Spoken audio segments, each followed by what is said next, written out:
Le vacanze sono un elemento a rischio. A dirlo, confermando quindi la dinamica che ha visto alcuni giovani bassanesi rientrare dalla Croazia con il coronavirus, è il presidente del Veneto, Luca Zaia.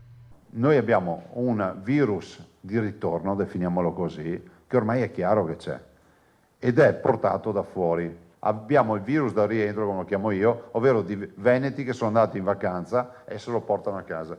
Abbiamo casi dalla Spagna, casi dal Perù, casi da Malta. Parlo al plurale perché non ce n'è uno, ce n'è più di uno.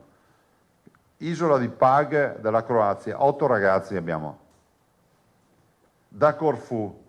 E quindi cosa diciamo? Diciamo che le vacanze sono un elemento di rischio. Altra preoccupazione per la regione è quella legata alla sovrapposizione di Covid e normali influenze nel periodo autunnale, dato che questa situazione richiederà l'attivazione di test rapidi efficaci per distinguere i vari casi. Va a finire, io spero che il virus non si veda, ma purtroppo non sarà così perché comunque ci sarà un minimo per quanto poco una coda, ma avremo comunque un'emergenza, questo mi interessa dirvi, garantita al limone, che sarà quella dell'influenza che dovrà essere testata.